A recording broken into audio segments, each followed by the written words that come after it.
बहुत पुराने जमाने की बात है। एक राजा था। उसके महल में एक बहुत सुंदर बाग था। बाग में तरह तरह के फूलों के पौधे और अनेक प्रकार के मीठे फलों के पेड़ थे।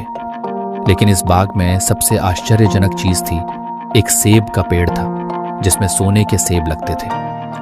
राजा ने इस पेड़ की देखभाल का खास इंतजाम कर रखा था। जब इसके फल पकते थे तो चौकीदार रात दिन पेड़ का पहरा दिया करते थे ताकि कोई सोने का सेब चुरा कर न ले जाए। लेकिन एक दिन की बात है कि बाग के माली ने जब सोने के सेबों को गिना तो उसमें से एक सेब गायब था। उसने दौड़कर राजा को खबर दी। राजा फौरन बाग में पहुंचा। उसे यह देखकर बड़ा आश्चर्य हुआ कि देखभाल का इतना पक्का इंतजाम होने पर भी एक सेब किसी ने चुरा लिया। उसने ऐलान किया कि कोई सोने के सेब को चुराने वाले चोर का पता देगा, उसे इनाम दिया जाएगा। सबसे बड़े राजकुमार ने राजा से कहा कि रात में वह पहरा देगा और चोर को पकड़ने की कोशिश करेगा। राजा ने उसको इसकी इजाजत दे दी। बड़ा राजकुमार रात में पहरा देने लगा, लेकिन 2 घंटे बाद ही उसे नींद आ गई और वह सो गया। सुबह उठकर जब उसने सेबों को गिना तो वह देखकर चकित रह गया कि रात भर में एक और सेब गायब हो गया था। इसके बाद दूसरी रात को मंझले राजकुमार ने पहरा देने का काम संभाला। उसे भी नींद आ गई और तीसरा सेब चोरी हो गया। राजा बहुत चिंतित था। दरबारियों की भी समझ में नहीं आ रहा था कि क्या किया जाए। सब लोग उदास बैठे थे कि इतने में सबसे छोटा राजकुमार आया और उसने कहा कि आज की रात मैं पहरा दूंगा और चोर को पकड़ूंगा। राजा इस राजकुमार से खुश नहीं रहता था। वह उसे मूर्ख भी मानता था। उसने उसे डांटते हुए कहा, तुम क्या समझते हो? क्या तुम्हें इसमें सफलता मिलेगी? तुमसे बड़े और तुमसे ज्यादा समझदार दोनों राजकुमार इस काम में असफल हो चुके हैं। तुम जाओ, अपना काम करो। लेकिन छोटा राजकुमार नहीं माना। उसने राजा से प्रार्थना की कि उसे एक मौका जरूर दिया जाए। अंत में राजा राज्य की हो गया। राजकुमार रात में पहरा देने लगा। उसने तय किया कि वह किसी भी हालत में नहीं सोएगा और चोर को जरूर पकड़ेगा। जब आधी रात हुई और 12 बजे का आखिरी घंटा बजा तो राजकुमार ने देखा कि एक सुंदर सोने की चिड़िया कहीं से उड़ती हुई आई और सेब के पेड़ पर बैठ गई। उसने देखते देखते सोने का एक सेब तोड़कर अपनी चोंच में पकड़ लिया। राजकुमार ने फौरन निशाना साधकर तीर चला दिया, लेकिन तीर चिड़िया को नहीं लगा और वह पंख फड़फड़ाकर उड़ गई। हाँ, इतना अवश्य हुआ कि उसका एक सुनहरा पंख टूटकर जमीन पर आ गिरा। दूसरे दिन सुबह राजकुमार ने राजा को सारी बात बता दी और वह सोने का पंख उनके सामने रख दिया। पंख इतना सुंदर और इतना कीमती था कि राजा उसे देखता ही रह गया। उसने कहा, अगर उस चिड़िया का एक पंख इतना सुंदर है तो वह पूरी चिड़िया कितनी सुंदर होगी। मैं चाहता हूं कि उस चिड़िया को कोई पकड़ लाए। सबसे पहले बड़ा राजकुमार इस काम के लिए रवाना हुआ। चलते चलते वह एक जंगल में पहुंचा। वहां उसने एक लोमड़ी को एक पेड़ के नीचे आराम करते हुए देखा। राजकुमार ने मौका देखकर तीर अपने धनुष पर चढ़ा लिया। वह तीर छोड़ने ही जा रहा था कि लोमड़ी ने चिल्लाकर कहा, राजकुमार, मुझे मत मारो। पता है कि तुम सोने की चिड़िया की खोज में निकले हो। तुम मेरी राय मानो तो तुम्हारा काम जल्दी ही पूरा हो जाएगा। तुम इसी रास्ते से सीधे चले जाओ। शाम होने पर तुम एक गांव में पहुंचोगे। वहां तुम्हें आमने सामने 2 धर्मशाला मिलेंगी। एक धर्मशाला खूब सजी सजाई और सुंदर सी होगी, लेकिन तुम उसमें मत ठहरना। तुम उसके सामने वाली दूसरी धर्मशाला में ठहरना, जो बहुत मामूली और देखने में भी भद्दी सी होगी। ऐसा करने पर तुम्हारा काम आसानी से पूरा हो जाएगा। लोमड़ी का बात सुनकर राजकुमार को हंसी आ गई। उसने डांट कर कहा, भाग जा यहां से, मुझे तुम्हारी सलाह की जरूरत नहीं है। यह कहकर उसने तीर छोड़ दिया, लेकिन लोमड़ी बहुत चालाक थी। वह बचकर निकल भागी। राजकुमार आगे चलता गया। शाम को जब वह एक गांव में पहुंचा तो उसने देखा कि वहां सड़क के किनारे सचमुच 2 धर्मशाला थी। उनमें से एक धर्मशाला खूब सजी सजाई थी और उसके अंदर से लोगों के नाचने गाने की आवाजें आ रही थीं। दूसरी धर्मशाला भद्दी सी थी और वहां अंधेरा घिरा हुआ था। राजकुमार सजी सजाई धर्मशाला में ठहर गया। थोड़ी देर में वह भूल गया कि वह असल में सोने की चिड़िया की खोज में निकला था। उधर जब काफी समय बीत गया और बड़ा राजकुमार नहीं लौटा तो मंझला राजकुमार सोने की चिड़िया की खोज में चल पड़ा। वह भी उसी तरह चलते चलते जंगल में पहुंचा तो वही लोमड़ी उसे भी मिली। इस राजकुमार ने भी लोमड़ी की बात पर कोई ध्यान नहीं दिया। जब वह शाम को उस गांव में पहुंचा तो बड़े राजकुमार की तरह सजी सजाई धर्मशाला में ठहरा। वहां के नाच रंग में मस्त होकर वह भी अपना काम भूल गया। यहाँ तक कि उसे घर लौटने की भी ध्यान न रही। अंत में सबसे छोटे राजकुमार ने राजा से कहा कि मैं सोने की चिड़िया की खोज में जाऊंगा। राजा को विश्वास था कि जब उससे बड़े दोनों राजकुमार इस काम में सफल नहीं हुए तो इसे और भी सफलता नहीं मिलेगी। लेकिन उसके जिद करने पर राजा ने उसे इजाजत दे दी। छोटा राजकुमार तैयार होकर सोने की चिड़िया की खोज में निकला। जंगल में उसे भी लोमड़ी मिली। राजकुमार ने लोमड़ी की बात को ध्यान से सुना और लोमड़ी से कहा, ठीक है, तुम जैसे कह रही हो मैं वैसा ही करूंगा। अब तुम जाओ, मैं तुम्हें नहीं मारूंगा। इस पर लोमड़ी खुश होकर बोली, तुम सबसे अच्छे लड़के मालूम होते हो। तुमने मेरी बात बात का मजाक नहीं उड़ाया और मुझ पर तीर नहीं चलाया। मैं तुमसे खुश हूं और तुम्हारी मदद करूंगी। आओ, तुम मेरी पूंछ पर बैठ जाओ, मैं तुम्हें उस धर्मशाला तक पहुंचा देती हूं। देखते देखते लोमड़ी की पूंछ काफी बड़ी हो गई और राजकुमार उस पर बैठ गया। उसके बैठते ही लोमड़ी हवा में उड़ने लगी और थोड़ी ही देर में मैदानों और पहाड़ों को पार करके उसी गांव में जा पहुंची। राजकुमार ने उसकी सलाह को मानकर छोटी और पुरानी धर्मशाला में ही डेरा डाल दिया। वह दूसरी सजी सजाई धर्मशाला से दूर ही रहा। दूसरे दिन सुबह उठकर जब वह आगे बढ़ा तो कुछ दूर चलने पर उसे वह लोमड़ी फिर से रास्ते में मिल गई। लोमड़ी ने उससे कहा, अब मैं तुम्हें बताती हूं कि आगे तुम्हें क्या करना चाहिए। तुम सीधे चलो। आगे चलने पर तुम्हें एक बहुत बड़ा किला मिलेगा जिस पर सिपाही लोग पहरा दे रहे होंगे। तुम सिपाहियों से डरना मत और सीधे अंदर चले जाना, क्योंकि वे इस समय सो रहे होंगे। तुम बेधड़क होकर किले में घुसते चले जाना और उनके कमरों को पार करते हुए उस जगह पहुंच जाना जहां लकड़ी के एक मामूली से पिंजरे में सोने की चिड़िया बंद है। तुम चिड़िया को पिंजरे सहित उठाकर किले से बाहर ले आना। चिड़िया के पिंजरे के पास ही एक बहुत सुंदर सा सोने का पिंजरा भी रखा होगा।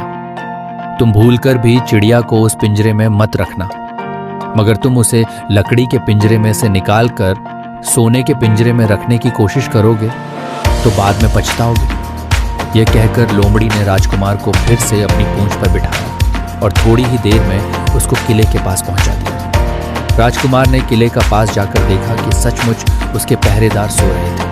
वह बिना डरे सीधा महल में घुस गया और थोड़ी ही देर बाद वह उस कमरे में जा पहुंचा जहां सोने की चिड़िया एक पिंजरे में बैठी हुई थी। पिंजरे के पास ही सोने के 3 सेब पड़े हुए थे। इन सेबों को देखकर राजकुमार ने फौरन पहचान लिया कि ये सेब उसके पिता के बाग के ही थे। सोने की चिड़िया इतनी सुंदर थी कि राजकुमार उसको देखता ही रह गया। वह उसको उठाकर लाने ही वाला था कि उसकी नजर पास ही पड़े एक सुंदर से पिंजड़े पर पड़ी। वह पिंजड़ा बहुत सुंदर था और उसमें तरह तरह के कीमती पत्थर जड़े हुए थे। सोने की चिड़िया के लिए वही पिंजरा ठीक मालूम पड़ता था।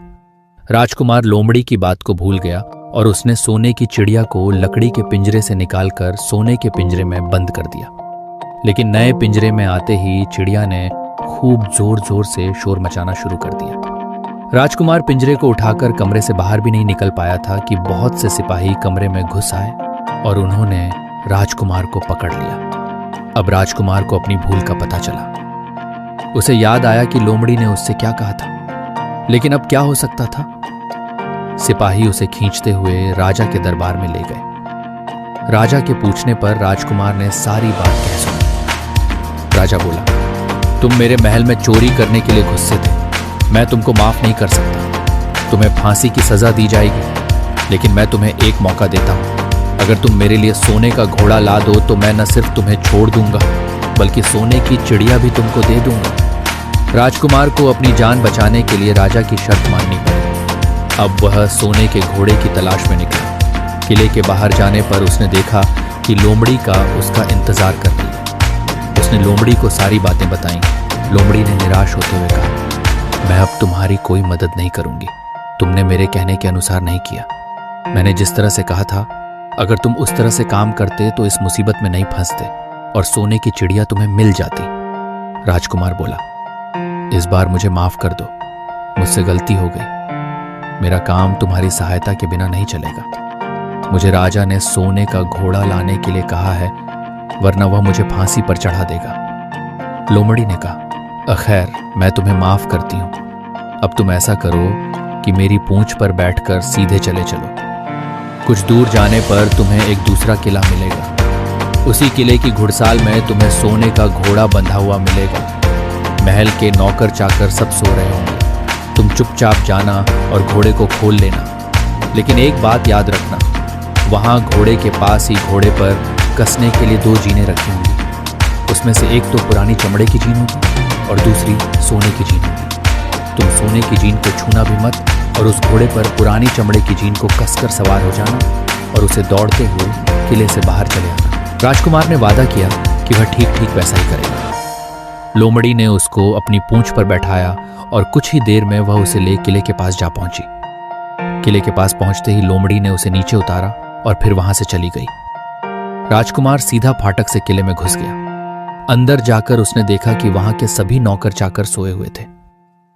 थोड़ी ही देर में वह किले की घुड़साल में जा पहुंचा। वहां एक बहुत सुंदर सुनहरा घोड़ा बंधा हुआ था। राजकुमार ने पास जाकर देखा कि वह घोड़ा सचमुच सोने का था। ऐसा सुंदर घोड़ा उसने सपने में भी नहीं देखा था। उसने आगे बढ़कर घोड़े को खोल लिया। जब वह बाहर निकलने लगा तो उसकी नजर एक कोने में पड़ी हुई सोने की जीन पर गई। ये जीन बहुत सुंदर थी और इसमें हीरे मोती जड़े हुए थे। उसके पास ही एक फटी पुरानी चमड़े की जीन पड़ी हुई थी। इतने सुंदर घोड़े पर पुराने चमड़े की जीन कसना राजकुमार को अच्छा नहीं लगा। उसने सोने की जीन उठा ली और घोड़े पर कसना शुरू किया। इतने में घोड़ा जोर से हिलना उठा। किले के नौकर चाकर जाग गए। थोड़ी ही देर में राजकुमार पकड़ लिया गया। राजकुमार को सिपाहियों ने हाथ बांधकर अपने राजा के सामने पेश किया। राजा ने सारी बातें सुनकर कहा, तुमने मेरे घोड़े को चुराने की कोशिश की, इसलिए तुम्हें फांसी की सजा दी जाएगी। लेकिन अगर तुम मेरा एक काम कर दो तो मैं तुम्हें छोड़ सकता हूँ। यहाँ से कुछ ही दूर एक सोने का महल है और उसमें बहुत सुंदर राजकुमारी रहती है। अगर तुम अपनी जान बचाना चाहते हो तो उस राजकुमारी को मेरे पास ले आओ। तुम्हें इनाम में यह सोने का घोड़ा दे दूंगा। बेचारा राजकुमार, वह फिर से एक नई मुसीबत में फंस गया। उसे मजबूर होकर राजा की शर्त माननी पड़ी। अब वह सोने के महल की खोज में निकला। कुछ दूर चलने पर फिर उसे वह लोमड़ी मिली। पता नहीं कैसे लोमड़ी को सारी बातें मालूम हो गई थीं। वह बोली, देखो, तुमने इस बार भी मेरी बात नहीं मानी। मेरी बात मान जाते तो यह नई मुसीबत तुम्हारे गले नहीं पड़ती। खैर, मुझे तुम पर दया आ रही है। मैं तुम्हारी मदद करूंगी। चलो, मैं तुमको सोने के महल के पास पहुंचाए देती हूँ। तुम महल के बाहर ही कहीं पीछे छिपे रहना। जब उसमें से शाम को राजकुमारी तालाब में नहाने के लिए बाहर आए तो तुम आगे बढ़कर उसका हाथ पकड़ लेना। जैसे ही तुम उसको छुओगे, राजकुमारी तुम्हारे साथ आने के लिए राजी हो जाएगी। लेकिन एक बात याद रखना, तुम उसको वहां से अपने साथ ले आना। उसे वापस महल में मत जाने देना। वह तुमसे कहेगी कि मैं अभी अपने माता पिता से मिलकर आती हूँ, लेकिन तुम उसकी बातों में मत आना, वरना फिर मुसीबत में फंस जाओगे। यह कहकर लोमड़ी ने फिर से अपनी पूंछ फैला दी और राजकुमार उस पर बैठ गया। देखते देखते लोमड़ी हवा में उड़ती हुई कुछ देर बाद सोने के महल के पास जा पहुंची। महल के पास पहुंचते ही राजकुमार एक पेड़ के नीचे छिपकर बैठ गया। शाम को जब राजकुमारी नहाने के लिए किले से बाहर आई तो राजकुमार ने हिम्मत करके आगे बढ़कर उसका हाथ पकड़ लिया। उसके छूते ही राजकुमारी उसके साथ चलने के लिए तैयार हो गई। वह बोली, राजकुमार, तुम मुझे जहां भी ले जाना चाहोगे मैं तुम्हारे साथ चलूंगी, लेकिन मुझे थोड़ी देर के लिए अपने माता पिता से मिल आने दो। राजकुमार ने कहा, नहीं, यह नहीं होगा। तुम्हें तुरंत मेरे साथ चलना पड़ेगा। लेकिन राजकुमारी रोने लगी। इतनी सुंदर राजकुमारी को रोते देखकर राजकुमार का मन पिघल गया। अंत में वह राजी हो गया और बोला, जाओ, थोड़ी देर के लिए माता पिता से मिल आओ, लेकिन फिर तुरंत बाहर चली आना। लेकिन राजकुमारी ने जैसे ही किले में पैर रखा, किले के पहरेदार जाग गए और उन्होंने राजकुमार को पकड़ लिया। राजकुमार बहुत पछताया, लेकिन अब क्या हो सकता था। सिपाहियों ने उसे अपने राजा के सामने पेश किया। राजा बहुत निराश था। उसने उसी वक्त हुक्म दिया, इस राजकुमार को फौरन फांसी पर चढ़ा दिया जाए। यह सुनकर राजकुमार रोने गिड़गिड़ाने लगा। इस पर राजा ने थोड़ी देर विचार करने के बाद कहा, मैं अपनी आज्ञा वापस नहीं ले सकता, लेकिन अगर तुम मेरा एक काम कर दो तो तुम्हारी जान बच सकती है। हमारे किले के ठीक सामने ये जो बड़ा पहाड़ है, इसके कारण हमारे किले की सुंदरता नष्ट होती है। अगर तुम 8 दिन में इस पहाड़ को खोदकर साफ कर दो तो हम तुम्हें क्षमा कर देंगे और राजकुमारी का विवाह तुम्हारे साथ कर देंगे। राजकुमार किले के बाहर आकर पहाड़ को देखने लगा। उसके हाथ में एक छोटी सी कुदाली थी। उसकी समझ में नहीं आ रहा था कि इतना बड़ा पहाड़ 8 दिन में वह कैसे खोद सकेगा। फिर भी उसे अपनी जान तो बचानी ही थी, इसलिए वह पहाड़ खोदने लगा। धीरे धीरे 7 दिन बीत गए। इतने दिन तक लगातार खोदने पर भी पहाड़ का सिर्फ एक कोना ही खोद सका। वह दुखी होकर बैठ गया। उसे अब अपने पर बहुत अधिक क्रोध आ रहा था। वह मन में कहने लगा कि अगर मैंने लोमड़ी की बात मान ली होती तो कितना अच्छा होता। लोमड़ी ने मुझको हर बार ठीक सलाह दी और मैं हर बार उसका कहना न मानकर नई से नई मुसीबत में फंस जाता। राजकुमार इस तरह सिर झुकाए बैठा था कि अचानक उसे अपने पैरों के पास लोमड़ी की पूंछ हिलती दिखाई दी। उसने नजर उठाकर देखा, सचमुच वही लोमड़ी खड़ी थी। लोमड़ी ने मुस्कुराते हुए कहा, क्यों, क्या हाल है?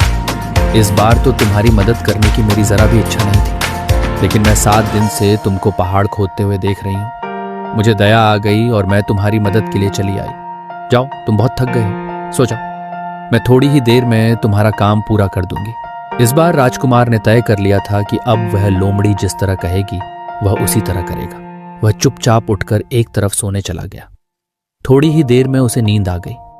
सुबह जब वह सोकर उठा तो उसे अपनी आंखों पर विश्वास नहीं हो रहा था। वहां कहीं भी पहाड़ का नाम नहीं था और महल का सुंदर दृश्य दिखाई दे रहा था। राजकुमार सीधा राजा के पास पहुंचा।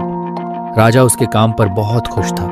उसने तुरंत अपने वादे के अनुसार राजकुमारी के साथ उसका विवाह कर दिया। जब राजकुमार उस सुंदर राजकुमारी के साथ कुछ दूर चला तो उसे रास्ते में फिर वही लोमड़ी मिली। लोमड़ी बोली, बधाई हो राजकुमार। राजकुमारी के साथ तुम्हें देखकर मुझे बड़ी खुशी हो रही है, लेकिन अब तुम्हें सोने का घोड़ा और सोने की चिड़िया भी प्राप्त करनी चाहिए, क्योंकि वे दोनों चीजें तुम्हारे ही लायक हैं और तुम उन्हें आसानी से प्राप्त कर सकते हो। लेकिन भला मुझे सोने का घोड़ा और सोने की चिड़िया कैसे मिल सकती है? मैं तो इस राजकुमारी को भी उस राजा के लिए ले जा रहा हूं। लोमड़ी ने कहा, नहीं, तुम ऐसा काम कभी मत करना। इस राजकुमारी के साथ तुम्हारा विवाह हुआ है और यह अब तुम्हारी ही है। अगर तुम मेरे कहने के अनुसार काम करो तो तुम्हें सोने का घोड़ा और सोने की चिड़िया भी मिल सकती है। तुम पहले इस राजकुमारी को लेकर सोने के घोड़े वाले राजा के पास जाओ। राजा खुश होकर तुमको सोने का घोड़ा दे देगा। तुम घोड़े पर सवार हो जाना और सवार होकर सबसे विदा लेना। राजकुमारी से तुम सबसे बाद में विदा लेना। जैसे ही तुम राजकुमारी के पास पहुंचो, तुम उसे हाथ से पकड़कर घोड़े के ऊपर खींच लेना और घोड़े को दौड़ा देना। सोने का घोड़ा इतना तेज दौड़ता है कि दुनिया का तेज से तेज घोड़ा भी उसकी बराबरी नहीं कर सकता। जाओ, तुम पहले इतना काम पूरा करो। इसके बाद आगे का काम मैं तुम्हें बाद में बताऊंगी। मैं तुम्हें वहां रास्ते में मिलूंगी। राजकुमार ने ठीक वैसा ही किया जैसा लोमड़ी ने उससे कहा था। जब सोने के घोड़े वाले राजा ने खुश होकर उसे इनाम में सोने का घोड़ा दिया तो राजकुमार उस पर सवार हो गया और उससे विदा लेने लगा। अंत में वह राजकुमारी को उठाकर घोड़ा को तेजी से दौड़ाता हुआ किले से बहुत दूर निकल आया। रास्ते में एक पेड़ के नीचे लोमड़ी उसका इंतजार कर रही थी। उसे देखकर लोमड़ी बोली, शाबाश, अब तुम सोने की चिड़िया भी प्राप्त कर लो। जब तुम सोने की चिड़िया वाले राजा के पास पहुंचोगे तो वह इस घोड़े को देखकर बहुत खुश हो। तुम उससे कहना कि पहले सोने की चिड़िया का पिंजरा मेरे हाथ में दे दो, तब मैं यह घोड़ा तुमको दूंगा। जब वह पिंजरा तुम्हारे पास लाए तो तुम पिंजरा उसके हाथ से छीन लेना और घोड़े को दौड़ा देना। बस ऐसे चिड़िया तुमको मिल जाएगी और कोई तुम्हें पकड़ भी नहीं सकेगा। इस बार भी राजकुमार ने ठीक वैसा ही किया। वह राजकुमारी के साथ ही घोड़े पर बैठा रहा और जब राजा ने उसके हाथ में सोने की चिड़िया का पिंजरा दिया तो उसने देखते देखते लात मार दी और सोने का घोड़ा हवा से बातें करने लगा। कुछ दूर चलने पर लोमड़ी उसे मिली। राजकुमार ने उससे कहा, तुमने मेरी बड़ी मदद की है। तुम्हारी वजह से मुझे न सिर्फ सोने की चिड़िया मिली बल्कि सोने का घोड़ा और इतनी सुंदर राजकुमारी भी मिल गई। बताओ, मैं तुमको क्या इनाम दूं?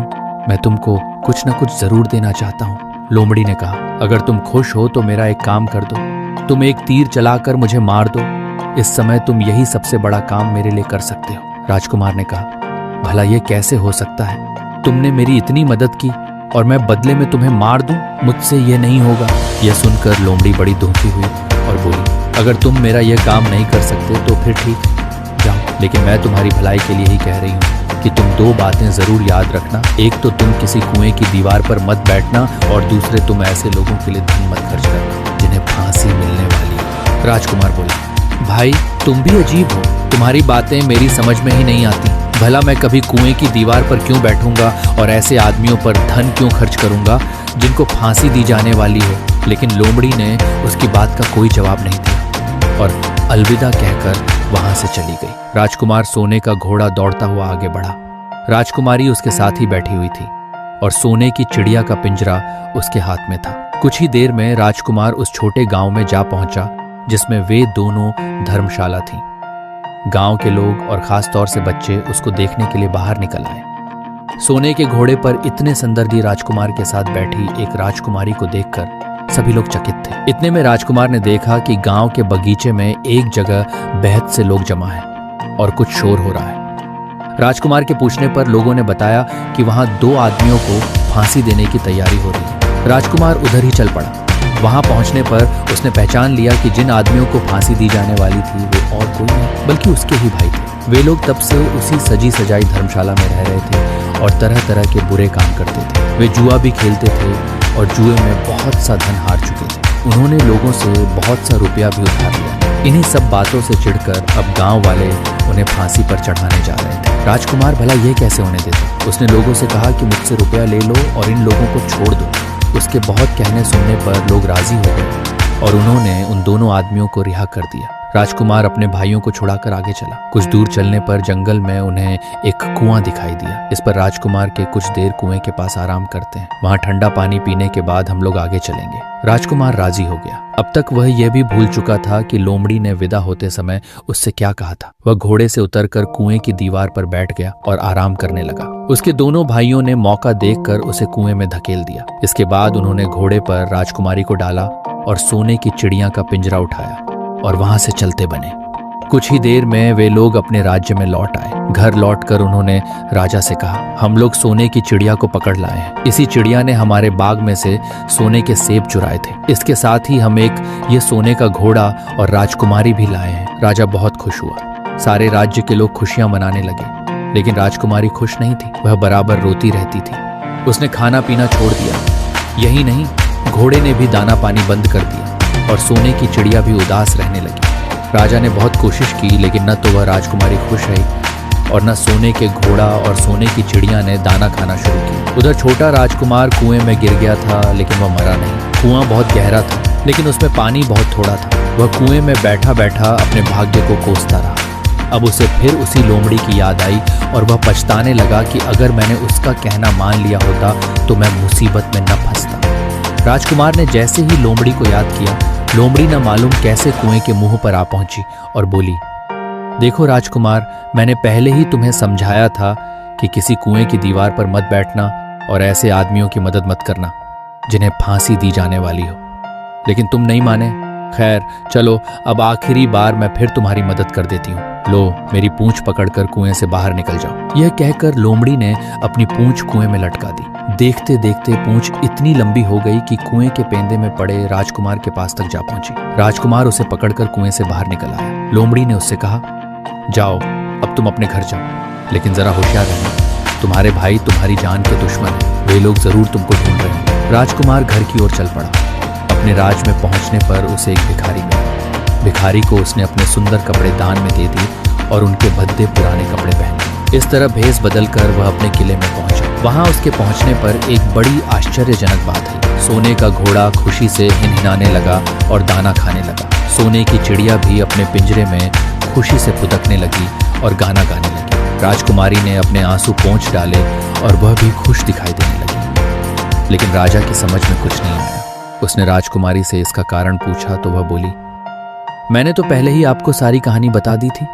आपके बड़े और मंझले राजकुमार ने छोटे राजकुमार के साथ धोखा किया है। इन्होंने आपको भी धोखा दिया है, लेकिन अब आपका छोटा राजकुमार यहाँ पर आ पहुंचा है, इसीलिए मुझे बेहद खुशी हो रही है। उसी के साथ मेरी शादी हुई है और मैं उसके साथ ही सुखी रह सकती हूँ। फिर उसने मैले कुचैले कपड़े पहने एक आदमी की ओर इशारा करते हुए कहा, वह रहा आपका छोटा राजकुमार। राजा ने भी अपने छोटे लड़के को पहचान लिया। अब राजा ने अपने छोटे बेटे के बारे में अपने विचार बदल दिए। अब वह उसको बहुत समझदार और बहादुर मानने लगा और उससे बहुत अधिक प्यार करने लगा। उसने उसको राजगद्दी पर बिठाने का निश्चय किया। बड़े और मंझले राजकुमार ने अपने छोटे भाई को ही धोखा नहीं दिया था, बल्कि राजा को भी धोखा दिया था। इससे राजा उनसे बहुत नाराज था। उसने उन दोनों को अपने राज्य से निकलवा दिया। इसके बाद बड़ी धूमधाम के साथ राजकुमारी के साथ राजकुमार का विवाह हुआ और दोनों खुशी से रहने लगे। लेकिन राजकुमार उस लोमड़ी को नहीं भूला था जिसने उसकी सहायता की थी। एक दिन समय निकालकर वह जंगल में उस लोमड़ी की खोज में निकला। बहुत ढूंढने के बाद एक पेड़ के खोखले भाग में उसने उस लोमड़ी को चुपचाप बैठे हुए देखा। लोमड़ी बहुत उदास थी और पहले से बहुत ज्यादा दुबली भी हो गई थी। राजकुमार को देखते ही लोमड़ी ने उसे पहचान लिया और कहा, आह, कहो राजकुमार, आज इधर कैसे आना हुआ? राजकुमार ने कहा, मैं आज तुम्हें ही ढूंढने के लिए आया हूं। चलो मेरे बाग में आराम से रहना, वहां तुम्हें किसी तरह की तकलीफ नहीं होगी। यहां तो जंगल में तुम्हें खाने पीने की तकलीफ होती होगी और जंगली जानवरों और शिकारियों का डर बना रहता होगा। लोमड़ी ने कहा, नहीं राजकुमार, मैं यहाँ ठीक हूँ, और भला अब तुम्हें मेरे दुहक से क्या लेना देना? तुम्हारा काम निकल गया, अब तुम खुशी से अपने राज में रहो। राजकुमार बोला, नहीं, तुमने मेरा बड़ा उपकार किया है, मैं तुम्हें इनाम देना चाहता हूँ और अपने साथ ही रखना चाहता हूँ। राजकुमारी भी बहुत खुश होगी, वह भी तुमसे मिलना चाहती है। लोमड़ी बोली, अगर तुम सचमुच मुझे इनाम देना चाहते हो तो मेरा एक काम कर दो। मैंने तुमसे पहले भी कहा था कि तुम तीर चलाकर मुझे मार दो, इसी से मेरा लाभ होगा। असल में एक जादूगर ने मुझ पर जादू कर रखा है। मैं लोमड़ी नहीं हूँ, मुझे उसके जादू के प्रभाव से लोमड़ी के रूप में रहना पड़ रहा है। मैं तो उसी देश का राजकुमार हूँ जहाँ की राजकुमारी से तुम्हारा विवाह हुआ है। असल में वह राजकुमारी मेरी छोटी बहन है। अगर तुम तीर चलाकर मुझे मार दोगे तो इस जादू से मुझे मुक्ति मिल जाएगी और मैं फिर अपने देश लौट सकूंगा। राजकुमार को यह सुनकर बड़ा आश्चर्य हुआ। उसने फौरन अपने धनुष पर तीर चढ़ाया और लोमड़ी की ओर छोड़ दिया। तीर के लगते ही लोमड़ी मर गई और उसमें से एक सुंदर सा राजकुमार निकल आया। फिर दोनों राजकुमार आपस में गले मिले। इसके बाद दोनों राजकुमार वापस महल में लौट आए। वहां राजकुमारी अपने भाई से मिलकर बहुत खुश हुई।